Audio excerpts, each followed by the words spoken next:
Hey, it's our weekly streaming show, and here's a sneak peek at our top streamer of the week. Go get you some Desmond Ridder, rostered in just 14% of Yahoo leagues and coming off a QB 16 performance against a pretty good Tampa defense. Ridder has a rushing touchdown in 3 of 7 games this year, including 2 of the last 3. He's the QB 10 over his last 4 and is averaging 295 passing yards over his last 3. He faces the Titans this week, who rank 15th in AFPA to opposing quarterbacks. He's showing improvement, worth grabbing in a subpar streaming week. Now let's get to the show.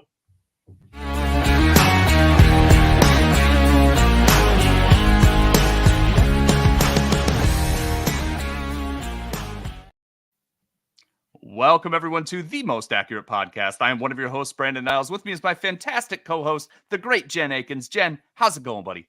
It's going. I got super weirded out. Like the word Sam Howell didn't come out of your mouth, and I didn't know what to do. He's rostered in too many leagues now. I know. I saw that this morning, and I was like, "Oh, what's he going to talk about?" But no, I'm well. I was just telling you before the show we're about to get our first snowfall of the season here in Denver this weekend. So, and it's a little bit chilly and ominous out right now, even though I think it's like 65 degrees. It's not actually cold, but it looks it. So that means it falls officially here. How are you doing?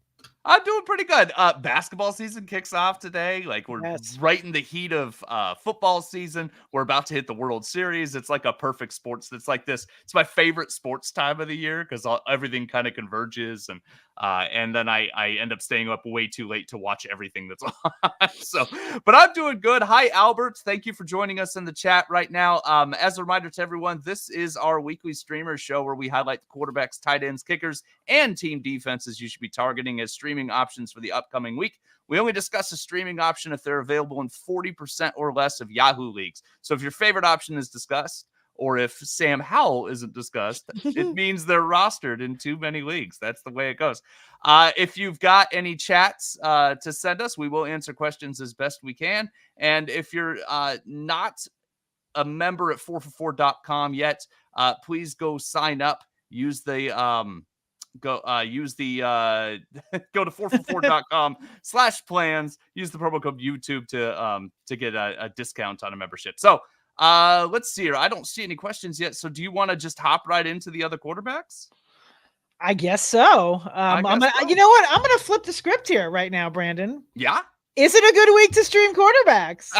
I love it. It's a meh week to stream quarterbacks, admittedly. Ridder is pretty good. It seems weird because he makes so many boneheaded plays and you see turnovers and all that stuff. But, he's been good for a rushing touchdown more often than not lately. And the yardage is kind of coming up. He's got good weapons. He's using those weapons. Even though we had Bijan Robinson sick and missed Sunday, that was a surprise. But he still managed to find Kyle Pitts, find Jonnu Smith. I don't know. I think it's not a foregone conclusion that this is the only year Desmond Ridder is going to be their starter anymore. He looks passable. He's getting better as the season goes on. Like I said, QB 10 over the past 4 weeks, boneheaded mistakes aside. So in fantasy, he's putting up some production. And the Titans just traded away their best defensive player, or at least arguably their best defensive player, in Kevin Byard. I think that the Titans are going into rebuilding mode. I think that's what we're going to see happen. We'll see if Derrick Henry ends up in Baltimore. That's my hope. And I think that Desmond Ridder is going to be able to carve up the defense a little bit. So if you have to do it, then I like Ridder. The other guys aren't really good players necessarily, but they all have good matchups. So you can kind of take your pick. I chose Derek Carr against Indianapolis. Carr has been a turnover machine, and I'm worried about his stress level. Like, Jim, when I see him play, I watched that game against the Jaguars last week. He looks like he's about to have a panic attack at every given moment. The anger management, the frustration, there's something going on there. And I'm very worried about Derek Carr's mental state. That said, he has over 300 yards passing in 2 straight games. Colts just got in a shootout with PJ Walker. Couldn't stop PJ Walker. If you can't stop PJ Walker, Derek Carr should do a little bit better. So I don't hate Derek Carr. Indianapolis is ranked 23rd in AFPA. Finally, Bryce Young versus Houston. Honestly, if you talk to me at any given point, I might tell you Aiden O'Connell, PJ Walker, Jimmy Garoppolo, Mac Jones. Any of these guys are fine. I like Bryce Young. Houston's 20th in AFPA to quarterbacks. Over the past 2 weeks before the bye, Bryce Young was the QB 12, so he's getting better. Those were some lopsided losses that the Panthers were in. but still, he's getting better. He looks a little better. He's got a great connection with Adam Thielen. Panthers also switched play callers, so they have a bye week, new play caller. Hopefully, Bryce Young will kind of sling it a little bit more, but I think he at least has as much potential as the other guys like Mac Jones at Miami. Little random thing, if you could wait later in the week or if you have deep rosters, I don't hate Tyson Bagent against the Chargers. Justin Fields isn't out yet, so I worry about banking on Bagent right now and not getting one of those other guys when we don't know if Fields is going to play or not. But if Fields is out, Bagent against the Chargers, I probably have him ranked just underneath Ritter as a streaming option. So not a great streaming week. Unfortunately, Sam Howell's rostered in almost 60% of leagues now, so I can't recommend Sam Howell anymore. But that's kind of where we are on quarterbacks. Jen, what do you think of this Falcons offense and Desmond Ritter and things as it's progressing? It's good to see, right? Because coming into the season, and last season, it was okay that they're building this team and they have all these young guys and all these components, and then they're going to stick with Desmond Ritter. I mean, I think a lot of people were super bummed in the draft that they didn't go the route of taking a quarterback. They took Bijan Robinson instead. I think people were a little bummed about that. And I think it's nice to see him progressing, as you said earlier. I mean, we'll see how much the progression actually comes along. And like you said, this may not be the only year we see him. And I think at the start of the season, we kind of thought that was the case. We were like, okay, so when are we going to see Tyler Heineke? So yeah, I think that, it's exciting to see. I think from a fantasy perspective, it's exciting to see because we've all been kind of waiting for Drake London and Kyle Pitts and these guys to kind of come to fruition as far as just fantasy assets. So it's good to see. Is it fool's gold? I don't know. We'll see. It's at least fun to watch. I like young quarterbacks in general. I like to kind of get excited about young quarterbacks and root for them. I tend to always do that. Let's hit a few questions. Just so you know, Jen, I'm going to let you think about this. Tom Sturdivant, our friend Tom, wants to know if we like Derrick Henry in Cleveland. I'm going to ask you where your favorite Derrick Henry landing spot is, Jen. But first, we'll hit KJ Frederick's question. On waivers, which should they prioritize? Darrell Henderson, Roschon Johnson, or Devin Singletary? They're all kind of upside options to me. I think I'd probably side with Singletary because it seems like he's getting more work every week. So I kind of like the idea of him. We know that he's produced in the past, but you could talk me into any of those guys. Jen, do you have a preference? No, I kind of agree with you. I mean, I think when you look at the offense, I mean, Devin Singletary, like you said, he is getting more carries. However, that Houston, they're just not running as much and they're not able to, True. and they're playing from behind, and CJ Stroud is throwing the ball well, so they don't really have to run as much. So, but I like him as a pickup. I mean, I think if he's there, but as far as all, like you said, all three kind of have upside and all three also have warts, but I like Roschon Johnson. I mean, I think that someone just dropped him actually in one of my leagues last night. So I was kind of excited about that just because, listen, Deontay Foreman had a great game, but I think Roschon will, once he returns, I mean, it was from concussion protocol, I think he'll be featured in there as well. And I think it's fair to say that Deontay Foreman did very Deontay Foreman things. Exactly. That was very much like he was as advertised, and Roschon provides a little more diverse skill set that may make it amplified. Lindorphins wants to know if they should drop Miles Sanders for Darrell Henderson, half PPR format. I'm okay either way. I think Chuba Hubbard has at least earned that to be a timeshare. And I think the Panthers offense is going to be pretty inconsistent. So I'm not bullish on Miles Sanders coming off an injury. So if you want to swap for Henderson, that's fine. On the other hand, I think the Rams running game is scary too. So I kind of, it is. And Kyron Williams is coming back. So it's not going to be a, rest of season pickup either. So yeah. So I gave you time to think, Jen. So your favorite Derrick Henry landing spot for our friend Tom. Our friend Tom, I'm going to throw out the Minnesota Vikings. Ooh, that's spicy. I like it. I mean, let's be real. Alexander Madison, meh. Cam Akers, meh. Sorry, Brandon. I just feel like he would, that team at least used to really like to run, and I feel like they can't. So how about that? Derrick Henry, Justin Jefferson's out for a little bit. Run the ball with Derrick Henry, then he comes back, and I like it. I love it. Let's see here. And I do like him in Cleveland, Tom. I think that's a nice fit Yeah. as well. KJ Frederick wants to know if we think that Cam Akers will overtake Alexander Madison, assuming that they don't trade for Derrick Henry. I think it's just going to be a mess all season. Akers seems to be kind of sliding in and getting more snaps each week, but I don't know that they'll overtake each other. I think it's just going to maybe a hot hand, maybe an inconsistent. I think it's a mess, KJ. I think in most leagues, Akers is droppable, but if you have a deep bench, it doesn't hurt to stash him, I guess. But yeah, I think it's a mess. Lindorphins, first world defense problem. Would you rather start Philly at Washington or the Jets at the Giants?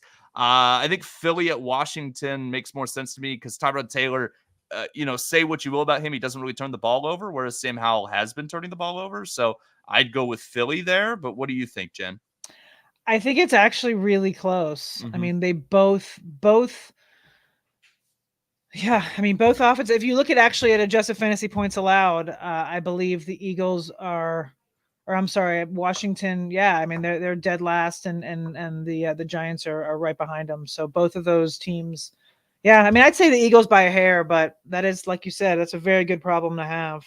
Yeah, good options all around. Lindorphins. KJ wants to know if they have your permission, Jen, to drop Antonio Gibson. Yes, Antonio Gibson was in my article this morning. He was Excellent. he was one of my 5 dead weight candidates. So yes, you absolutely have my permission. We'll talk about a little bit why actually later on in the show. Excellent. Mr. Scampers, hello, and thank you for joining us again. Mr. Scampers likes Derrick Henry to the Rams. That's kind of spicy. I like that a lot. And wants to know which quarterback we prefer to add in New Orleans at Indianapolis. I'm okay with either one. Gardner Minshew, it's tough. He has a good matchup and then stinks, and then he has a really bad matchup and plays really well. I don't know what to think about Gardner Minshew. I think I'm going to nickname Gardner Minshew the Enigma, which I think our producer Sal will probably be behind in some way. So the Enigma versus Derek Carr at Indy. I'd probably go Carr, just the matchup's better. The New Orleans secondary is pretty opportunistic, and they're not really getting after the quarterback like I want them to be, but they're probably a better defense overall. Tom wants to know what we think of Raheem Mostert rest of season with Devin Achane returning in a couple of weeks. Jen, do you want to take that one? That Miami backfield, what do you think? I think that it's tough because Mostert, had his worst game of the season last week. So that's kind of where we are in the recency bias realm. But I think that I think they'll be fine. I think they'll both be fine. I think Jeff Wilson is not going to be a thing. Not that we really thought he was, but I know he was a hot pickup last week. People were excited. But yeah, I think Mostert will be fine. As long as he's healthy, I certainly would not drop him if you have him. I think he will be fine. And I think that when Achane comes back, they'll probably just use them both because Mike McDaniel likes to do that. Both were good when they were healthy. Hard to argue with that. I like that a lot. So now comes my favorite moment of every week, Jen. I have to ask you the most important question that people tune in all around the world to hear me ask, and that's, Jen, is it a good week to stream tight end? Well, Brandon and the rest of the globe, it is not a good week to stream tight end. Oh, no. I'm going to say this is probably the worst week so far this season. Seriously, it was brutal, even coming up with 3 names. It's a pretty bad week too. I can't sugarcoat it. I'd love to sit here and pretend that there's fantastic options, but there are not. But I will give you some because I know we all need help and we all need guys. But hopefully, if you had a guy in a bye or whatever, they're back. There are no buys this week, which is super weird. I don't know that we've ever had that, right? Like mid-season, just randomly. I haven't done my homework on that, but it is weird. I went to check the bye weeks. I was like, really? Yeah, I didn't do the historical research, but I don't remember there ever just being a random week in the middle with none. But that's where we are. So hopefully you have some options. But if not, I have a few for you. First guy is going to be Michael Mayer. He is on the road at the Lions. He is 27% rostered. He only had 2 catches for 13 yards last week, which is a bummer because a lot of people picked him up thinking he was going to have a good week based on his prior performance. But yeah, he only had 2 catches for 13 yards. Hopefully Jimmy G is back. That's still TBD, but if he is back, I think he'll get a little bit of a boost there. The Lions are 26 against the tight end and adjusted fantasy points allowed. So they're allowing 10.4 half PPR points per game there to the tight end. So not a horrible matchup. He's there. He's honestly the best option for the week, I think. I know that Justin Edwards in his tight end article, he wrote up Dalton Kincaid. He cheated a little because he's over 40%, and I didn't want to do that to us on the podcast. So, but Dalton Kincaid is a good option as well with Dawson Knox out having wrist surgery, but he is, I think, like 43 or 44% rostered. So I didn't technically, he's not an official play, but he is if he's there. The second guy I have is Trey McBride against the Ravens. He's only 2% rostered. Ertz is now on IR as of today.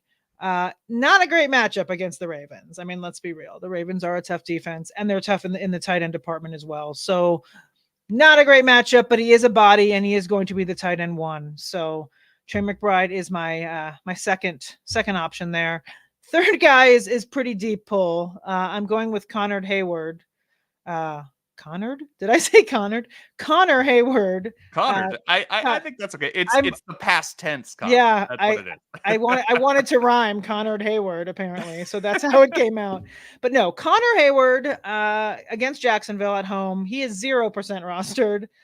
Freiermuth is on IR. He's got a hammy issue. So Heyward was on the field for 86% of the snaps last week, and Darnell Washington was on the field for 53%. I mean, I don't know. He got more. Heyward got more of the actual targets. He's had 7 targets over the last 2 games. So do with that what you will. He's an option. If you're in a super deep league and you absolutely need a warm body, he is there. I do have one more little caveat in the tight end world here. If Gerald Everett is healthy, he is an option. He's 25% rostered against the Bears, but we don't know if he's going to play or not. So I don't know if you want to, pick him up to stream as your only option, and then he doesn't play, and then you're kind of SOL there. So monitor that because he is a decent option if he does play. Excellent. Very interesting. Connor Heyward, you watch Darnell Washington, who I know you love, might be hampered by how good of a blocker he is. Because he's not a problem receiving the ball, right? But the Pittsburgh offensive line struggles so much. I watch him, like they send him in and he just blocks, and he's really good at it. And it's a bummer because he has really good hands. I mean, I watched him in college, and he's a great receiver. But like you said, they may just need him on the blocking side more. So I mean, you can pick up Darnell Washington, and it may flip flop, and he may get more targets this week. But why can't I say this? Connor Heyward, yeah, we love it. This is great. Oh, Pittsburgh tight ends in our names. I swear, Connor Heyward. I like it. I had to start him in a 2 tight end league. Oh, really? So you did? Okay. Again, so yeah, I mean, like I said, if you're in a deep league and you absolutely need someone, he's there. But as I said when we started this segment, it's just not a great week for tight ends. Unfortunately, I wish I had better news there, but it's kind of ugly. Absolutely. All right. Brendan Dye wants to know if they should trade James Cook, Darren Waller, and Devontae Smith for Brian Robinson and Mark Andrews. It's tough without the rest of the rosters. Like, I feel like that's a lot to give up for Robinson and Andrews, but if you're really thick everywhere and you really need the tight end, like it's kind of worth trading for Andrews there. What do you think, Jen? I don't know. I mean, Waller's had, a few really good games in a row, and I feel like we're now getting our rhythm here with Waller. James Cook has been inconsistent, and Devonta Smith has not lived up to the expectation, but Brian Robinson is kind of hit or miss as well. Andrews has been great. So like you said, if you really, really want the, if you want the tight end there, then I guess go for it. But it does seem a little much to give up. Maybe, I don't know if you want to maybe give up a different, I don't know. That's a tough call. Yeah, it's tough. Like I said, if you're really thick at receiver, I think Cook for Robinson's probably a wash. So Andrews is worth the upgrade. But again, Waller's not. He's kind of coming around. He's getting targets. So he is. I do want to address what Mr. Scampers just wrote. Taysom Hill. I get it. I mean, I understand that. Juwan is on his way back. He is actually practicing for once. I did see that. And Taysom Hill, yes. I mean, he is an option. But we had a Taysom Hill week last week, and we don't get 2 in a row. We're not fortunate enough to do that. So feel free. I mean, I didn't want to completely. I did leave him off, but he was in my thoughts. I feel like last week was the kind of Taysom Hill gadgety week, and I feel like this week he could get a 0. You just don't know. That is the thing. Hill is an all or nothing proposition often, so that's what makes sense. All right, Jen. Another fantastic question I have to ask for you. Is it a good week to stream kicker? It is a good week to stream kickers. Wonderful. Yes. On the flip side, from the tight ends, yes, kicker, we're looking good. We have some good kickers. So our number one kicker is going to be Cameron Dicker. He is playing at home against the Bears. He is 22% rostered. He was kicker 12 last week, so he had a decent week. They are 8.5-point favorites and a implied team total of 27.5. Both of those, the spread and the implied team total, are the second highest of the week on the slate. So as far as the process goes, Cameron Dicker is the best guy available there. And like I said, he's only 22% rostered. So he should be there in most leagues. The second kicker who's there, who I really like, is Brandon Aubrey against the Rams at home in Jerry World. Still low rostered? Well, I guess maybe they're coming off a bye. Okay, and that makes sense. People are, most people aren't going to hold a kicker. So that's why he'll be back up after this week. But he's only 26% rostered. So this is the week to get him if you need a kicker. He is kicker 2 right now in fantasy points per game. Yeah. Kicker 2 in fantasy points per game this season. They are favored by 6.5 over the Rams, and they have an implied team total of 26. So he is solid option this week as well, if he's there in your league. And the third guy I have this week is Fairbairn. He is on the road against the Panthers. He's only 6% rostered. They're coming off a bye as well. So Fairbairn is quietly the kicker 1 in fantasy points per game right now. He's been good. He's been really good. And he hasn't been on my streaming list once, I don't think, in 8 weeks. But I didn't realize he was the kicker 1. He's been highly rostered, though. He's one of those names that most people think of with kickers. So even when the Texans aren't good, he's highly rostered. Yeah, it's like him and Koo. Like, even though both teams don't perform well, people always draft them because they're good kickers. And people that don't want to stream, they just do that. So Fairbairn, he's down to 6% just because of the bye.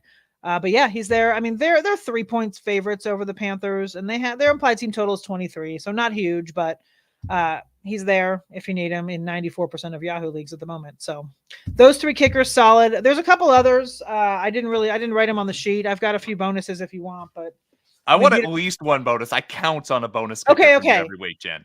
Okay, I gotta decide between 2 bonus. All right, I'm gonna go with Matt Gay. Excellent. Matt Gay at home against New Orleans. They're 1.5-point favorites with a 22.5 implied team total, and he's 18% rostered. So he's my bonus of the week. But he's a mildly distant 4th to the other 3 that I named. Excellent. Get some of those kickers. Those are fun. And Tom sends a nice little message hoping that Rodrigo Blankenship can find his way to the NFL again. I was hoping today when I saw that the Rams cut Brett Maher, I was like, please sign Rodrigo. And I thought that too. I was like, signed some other bum. I'm like, why does Rodrigo not have a job? And he should. We can only hope. All right, so before we get to the defense streamers, want to take a minute to talk about Prize Picks. Prize Picks is daily fantasy sports made easy. Go to prizepicks.com/accurate and use code accurate for a first deposit match up to $100. For week 8, I like Isaiah Pacheco to get more than 68.5 rushing yards. Denver is dead last in AFBA. Pacheco has eclipsed this only twice this season, but he's got at least 12 carries in 6 of 7 games, has at least 60 yards in 4 of them. I think that the Chiefs control this game, and Pacheco ends up getting more than those 68.5 rushing yards. I also like Christian Kirk to get more than 56.5 receiving yards. So that's kind of my 2 picks for this week on Prize Picks. Kirk faces the Steelers. They're also dead last, but against receivers in AFPA. And Kirk has eclipsed this 4 times this season, averaging 8.7 targets over the last 6 games after that dismal week 1. So don't forget to go to prizepicks.com/accurate. Use code accurate for a first deposit match up to $100. Prize Picks is daily fantasy sports made easy. So let's go on to defensive streamers. And it's kind of like it's a good week to stream if you get the Jaguars, and anyone else kind of sucks. Like, you've got bad teams with good matchups, and that's kind of what everything is all about this week with defenses, except the Jags. Get the Jags. Jags are a good team with a good matchup. So I don't know what else to say to go anymore. They're really good. They're the defense special team 6 on the season. They were 10th last week. They faced Pittsburgh, who are 17th in AFBA to opposing defenses. Jags are still number 1 in the league in total turnovers. You'd like to see them get after the quarterback a little bit more, but they're plugging along and they've got the talent there. And again, the turnovers are a big factor here. And the Jags managed to get a pick 6 against Derek Carr last week. They just seem to make those type of big defensive plays whenever they need to, and Pittsburgh's not really scoring a ton of points. So I don't see why the Jags are still rostered in only 26% of leagues. Like, they're really good. They were really good last year. They're really good this year. So I don't understand, but go get the Jags. Other than that, bad teams, good matchups. And I'm talking out both sides of my mouth, which I didn't realize this given my quarterback picks, but I picked Derek Carr against the Colts, and I'm picking the Colts defense against the Saints. So a little bit out the both sides of my mouth. Saints Carr is a pick in each of his last 2 games. The Colts have picked off 6 passes this year, so might see some turnover action. Saints are tied for 5th in sacks allowed. Colts are tied for 9th, and that's with Kwity Paye being a little bit nicked up. So Paye is healthy now. I feel like they're going to get after Carr.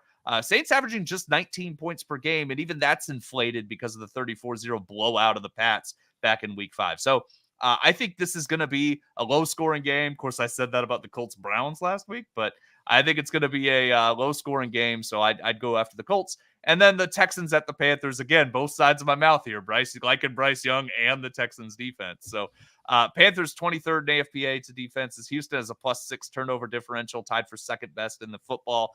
They don't really turn the ball over much. They don't really get a lot of turnovers. They don't get a lot of sacks. They don't give up a lot of sacks. They just they're like Jerry Seinfeld's Even Steven. That's kind of what they do. The Texans do, but they're, going up against that rookie quarterback. Carolina looks like kind of a mess offensively. We'll see. So we'll see what happens. Texans actually allowed the 8th least points per game this year to opposing teams. So another one that could be kind of a low scoring game. Those are my defenses this week. And we've got a couple questions. So Albert, do we like the Falcons defense against Malik Willis or Will Levis? I don't hate that pick, but I do think that the talent on the Falcons. Oh no, the Falcons are over rostered. That's what it is. The Falcons are over rostered. So I didn't look at that.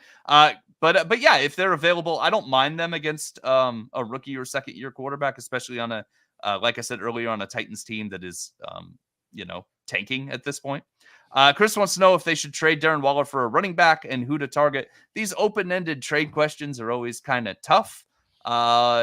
Kind of depends on the make of the league, how much it values tight ends. But I'd be looking for like an underperforming back like Ramondre Stevenson. That's kind of who I would target if you're going after. Jen, any thoughts on a running back to target with Darren Waller?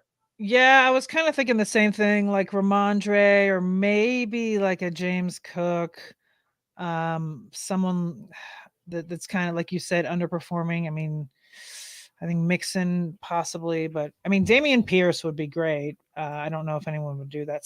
By the way, someone tried to sell me. Actually, I'll talk to you about it after the trade that somebody tried to sell me with Dameon Pierce a couple days ago. And I literally laughed out loud when I saw it. I was like, come on, who do you think I am? But yeah, actually, I mean, I think that would be a good one if someone were to do that. Okay, excellent. Albert, I was wrong. They are roster enough. If Atlanta's available, you can go get Atlanta. I think I like the Jaguars infinitely better, but I'm okay with Atlanta. Another bad defense in a good matchup. I'm okay with that. Lindorfin's open-ended question: how worried are we about Calvin Ridley? Worried enough. It's been very inconsistent. He's got talent. Like, I don't think he's droppable or anything like that, but worried enough. I'm probably starting guys like Nico Collins over him right now. The wide receiver 2s that are a little more consistent, I'm probably starting over Ridley. Jen, what do you think? Calvin Ridley, do you trust him in a lineup? No, it's frustrating because it's like, I wish he would have just done this from the start, right? He came out hot, so we all got excited. And then we still now have to wait because we're waiting to see if he's going to come back to what we saw in the beginning of the season. If he would have just done this from the beginning, we could have all dropped him and then moved on. Could have all just moved on. Right. And now here we are like, but he had that one great game, and it's like a little nugget of it's frustrating. But yes, I'm definitely I would say worried. Yeah. That offense quietly is ETN and Christian Kirk, and everyone else is a little. I mean, Evan Ingram's had games, and Lawrence looks good sometimes, and Ridley has his blow, but mostly they look a little inconsistent, I'll just say. Yeah, Jaguars offense in general. So Jen, I'm always looking ahead to the next week and beyond when I'm setting my waiver wire claims on Tuesday night. So who are the secret stash players I should be looking at this week? Okay, so the stash I have for next week, right, for week 9, theoretically, is Kyler Murray. He is 43% rostered right now. So the Cardinals just opened the 21-day practice window for him last week. They want to take their time with him. So he won't be there this week for week 8. Chances are it'll be week 9, possibly week 10. But I mean, we're at a point now in the season, there's not going to be another quarterback with his potential on the waiver wire. So whether or not, if he's there and you've got the room, he's only 43% rostered. So I would stash him now. If you're in need of a quarterback, if your quarterback has not had a bye, anything like that, I would look into it, just because, like I said, you're not going to find that. Now, we might not get the Kyler Murray that we've seen in the past and all of that. It might not pan out, but there's not going to be anyone on the waiver wire that's going to have at least that potential of a top 5 game here and there, other than Murray. So he's my number one stash for I guess for week 9, could be week 10, but and then I have got 2 names for the rest of the season that are, a little bit of a deeper pull, but that's what I try to do with these stashes. First guy is Commander running back Chris Rodriguez. He is currently 0% rostered. He had the second most carries last week. He only had 1 less carry than Brian Robinson. He does have a tough game against the Eagles this week, so you're not getting him for now, but this would be for the future if he comes on hot. If he takes over Antonio Gibson's, he's not going to take over the pass catching role from Antonio Gibson, but he is going to take over kind of that backup role to Brian Robinson, and they seem to like him, so he's a guy that might come on hot later in the season. Go ahead. I didn't know. I was just say, Rodriguez had a pretty good pre-draft workup too. I remember kind of looking at him when I did my draft stuff. I remember thinking he, profiled as someone who could complement and play well in an offense. Yeah, and they clearly like him. They're giving him the work. So over Gibson, who, like I said earlier, is droppable, unfortunately, and is my biggest miss of the offseason this year. Admittedly, he was definitely the one player that I was fighting for that has been the most disappointing. We all have a couple. Yeah. So we all have a couple. Listen, we're all not perfect. Okay. So the third stash I have is another deep pull. It is Jake Bobo, wide receiver for the Seahawks. He is 0% rostered as well. So week 6, he had just 2 targets, but he caught them both for 43 yards. Last week with DK Metcalf on the shelf, he had 4 catches for 61 yards and a touchdown, which was his second touchdown of the season. So they're clearly getting him involved. We don't know what DK Metcalf's hip rib situation is, so he may be out for a little longer. He may not. Tyler Lockett hasn't been fantastic. So I don't know. Bobo's a guy to pick up and throw on the end of your bench. You can always get rid of him later. Why not? Yeah, heck of a catch too. That that highlight touchdown that he had on Sunday. Mr. Scapers wants to know if we have any early leans for Kareem Hunt or Ramondre this week, and also Minshew or Mac Jones. So both of those is kind of talent versus matchup, right? Like Ramondre and Mac Jones have a really good matchup against Miami. I would still go Kareem Hunt because Jerome Ford's out for a couple of weeks, so I'd go Hunt thinking he's going to get a lot of work, and I'd go Minshew just because I think Minshew's better, and I think that Minshew's disaster games are a little better than Mac Jones's disaster games. So it's tough because Miami should be a good matchup for Mac, but Mac, we've seen bad Mac and it's really bad.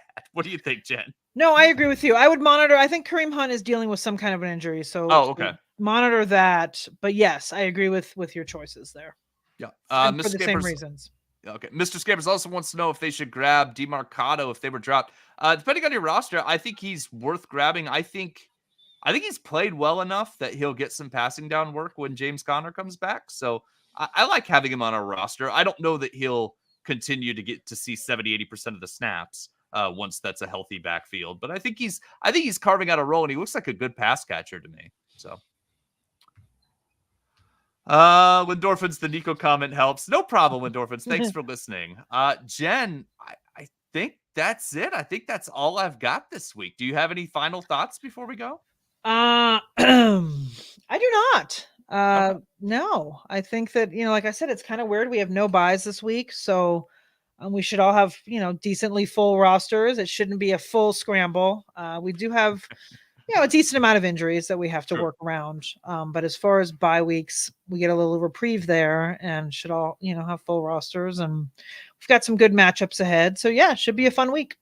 Also, I do want to say that the answer to if Jordan Addison misses time, which I don't think he will, the answer to who to pick up is TJ Hawkinson, who I know you can't pick up, but he's going to eat all the targets. That's what's going to happen. Don't get too excited. I hope Addison's not down because I have him across several of my teams.